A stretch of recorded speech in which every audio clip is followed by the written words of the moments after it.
శ్రీమతే నమః. చాలా మంది నాకు కామెంట్లు అడుగుతున్నారు, శాస్త్రోక్తంగా వరలక్ష్మి అమ్మవారి వ్రతం ఎలా చేసుకోవాలి అవన్నీ చెప్పండి అని. మొట్టమొదటిసారి చేసుకునే వాళ్ళు ఏం చేస్తారు అంటే, మీ ఊళ్ళో ఎక్కడైనా సరే అర్చకులు ఉంటే, పండితులు ఉంటే అక్కడికి వెళ్ళండి. దేవాలయాలకు వెళ్తే మనకి చాలా మంది కనిపిస్తూ ఉంటారు కదా, అక్కడికి వెళ్ళి, అయ్యా మేము మొదటిసారి వరలక్ష్మి అమ్మవారి వ్రతం చేసుకుంటున్నాము, మాకు ఎలా చేసుకోవాలో తెలియదు, మీకు వీలుంటే మా ఇంటికొచ్చి మా చేత ఆ వ్రతాన్ని చేయిస్తారా అని చెప్పి అడగండి. అసలు ఈ వీడియో చూసిన తర్వాత ఈ రోజు సాయంత్రమే వెళ్ళి వరలక్ష్మి అమ్మవారి వ్రతకల్పం పుస్తకం దొరుకుతుంది, అది కొనుక్కుని తెచ్చుకోండి. అసలు అందులో ఏమున్నాయి, మనం ఏం చెయ్యాలి అనేది మొత్తం అంతా చదివితే ఒకసారి మనకి అర్థమైపోతుంది మనం ఏమేం తెచ్చుకోవాలి అనేది. అవి తెచ్చుకుని అప్పుడేమో అక్కడ దగ్గరలో ఉన్న ఆలయానికి వెళ్ళి అడిగితే ఖచ్చితంగా వాళ్ళు వచ్చి మన చేత ఈ వ్రతాన్ని చేయిస్తారు. అసలు ఏ వ్రతమైనా ఏ పూజ అయినా సరే బ్రహ్మస్థానంలో బ్రహ్మగారిని కూర్చోపెట్టి చేయించుకుంటే విశేషమైన ఫలితం ఉంటుంది. ఎందుకంటే మనం వ్రతం చేసిన తర్వాత దక్షిణని బ్రహ్మగారికి సమర్పణ చెయ్యాలి. ఈ దక్షిణ గురించే మనకు పెద్ద కథ కూడా ఉంటుంది. సరే, మరి కొత్తగా చేసుకునే వాళ్ళేమో ఎవరినైనా పిలిపించి చేయించుకోమంటున్నారు, మరి మిగతా వాళ్ళ సంగతి ఏంటి అని అడుగుతారు. మిగతా వాళ్ళు ఇప్పటి నుంచా మనం వరలక్ష్మి వ్రతం చేసుకుంటుంది, ఎప్పటి నుంచో. ఇప్పుడు నా వరకు వచ్చింది అనుకోండి, మా ఇంట్లో కలశం పెట్టే ఆచారం లేదు, కాబట్టి నేను కలశం పెట్టకుండానే లలిత అమ్మవారికి నేను కుంకుమ పూజ చేసేసుకుంటాను, లలితా సహస్రనామ స్తోత్రం చదువుకుంటూ.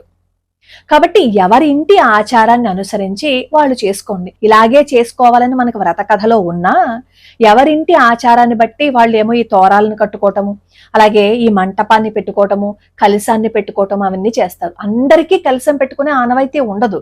ఆనవాయితీ ఉన్న వాళ్ళేమో కలశం పెట్టుకుంటారు, ఆనవాయితీ లేని వాళ్ళేమో విగ్రహం గాని ఫోటో గాని పెట్టుకుని పూజ చేసుకుంటారు. అది మీ ఇంటి ఆనవాయితీని బట్టి ఆధారపడి ఉంటుంది. మన ఇంటి ఆచారాన్ని అనుసరించి మనం ఏదైనా సరే చేసుకోవాలి.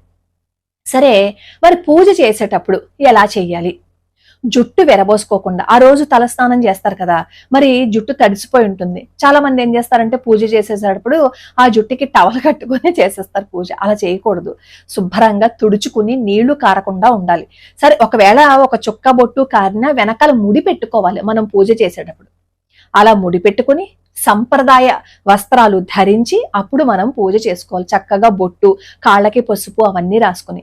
పెళ్లి కాని వాళ్ళు కూడా ఈ వ్రతాన్ని చేసుకోవచ్చు. అమ్మవారికి పూజ చేసేటప్పుడు ఏ చీర కట్టుకోవాలి అని అడుగుతున్నారు. నల్ల చీర కాకుండా ఏ రంగు చీర అయినా కట్టుకోవచ్చు. నీలం గాని, ఎరుపు గాని, ఆకుపచ్చ గాని, అది మీ ఇష్టం. కాకపోతే అంచు ఉండాలి. అంచు ఉండడం చూసుకుని మీరు ఏ చీర కట్టుకున్నా పర్వాలేదు. అయితే కలశం పెట్టుకుని ఆనవాయితీ ఉన్నవాళ్ళు కలశం మీద ఏ రంగు జాకెట్ గుడ్డ పెట్టాలి అంటారు. అది కూడా మీ ఇష్టమే. నలుపు కాకుండా మీ ఇష్టం, మీకు మనసుకి ఏదైతే అందంగా అనిపిస్తుందో అది పెట్టుకోండి. మరి మేమేమో గాజుల దండ వేయాలని అనుకుంటున్నాం, అమ్మవారికి అలంకరణ చెయ్యాలని అనుకుంటున్నాం, చెయ్యొచ్చా, గాజుల దండ వేయచ్చా అని అడుగుతున్నారు. మీ ఇష్టం, గాజుల దండ వేస్తానంటే వేయండి. అది మీ మనసును బట్టి ఉంటుంది. మీరు అమ్మవారిని ఎంత అందంగా చూసుకోవాలి అని అనుకుంటారో అంత అందంగాను చూసుకోండి. అలాగే తోరం ఎప్పుడు కట్టుకోవాలి అని అడుగుతున్నారు. ఇందాక చెప్పాను కదా, ఎవరింటి సంప్రదాయాన్ని అనుసరించి వాళ్ళు తోరం కట్టుకోవడం ఉంటుంది. కొత్తగా చేసుకునే వాళ్ళేమో ఖచ్చితంగా ఒక సద్బ్రాహ్మణుని పిలిపించి వాళ్ళ చేత చేయించుకోండి. ఇప్పుడు మాకుందనుకోండి, తోరం కట్టుకోవడం ఏం ఉండదు. మామూలుగా మేము లలితా సహస్రనామం చదివి అమ్మవారికి కుంకుమార్చన చేస్తాం అనమాట, అంతే. మాకు అంతే ఉంటుంది కాబట్టి మేము అలా చేస్తాం. మా అత్తగారింట్లో అలాగే చేస్తారు కాబట్టి నేను కూడా అలాగే చేస్తాను. ఎవరింటి సంప్రదాయాన్ని అనుసరించి మీరు కూడా అలాగే చేయండి. అయితే పొద్దున్నే చెయ్యాలా, సాయంత్రం చెయ్యాలా అని అడుగుతున్నారు. పొద్దున్న చేసుకోండి చక్కగా. సాయంత్రం కూడా ఒకసారి అమ్మవారికి అలంకరణ చేసుకుని పూజ చేసుకుని ముత్తైదువుని పిలిచి చక్కగా తాంబూలం ఇవ్వండి. మనం మంచిగా చేస్తున్నాం కానీ ఇంకేం పనులు చేయట్లేదు కదా, కాబట్టి 2 పూట్ల చేసుకుంటే 2 పూట్ల చేసుకోండి. మరి వాయనం ఏమి ఇవ్వాలి, అది కూడా మీ ఇంటి సంప్రదాయమే. మామూలుగా ఏం చేస్తారు అంటే, ఈ వరలక్ష్మి అమ్మవారి వ్రతానికి పిలిచినప్పుడు మనం తాంబూలం ఇచ్చేటప్పుడు ఆ తాంబూలంతో నానబెట్టిన శనగలను కూడా ఇస్తాం కదా, ఆ నానబెట్టిన శనగలు ఇస్తారు. కొంతమంది ఏమో చనివిడు కూడా ఇస్తారు. అది మీ ఇంటి పద్ధతిని బట్టి చేసుకోండి. ఉపవాసం ఉండాలా అని అడుగుతారు. అది కూడా మీ ఓపిక.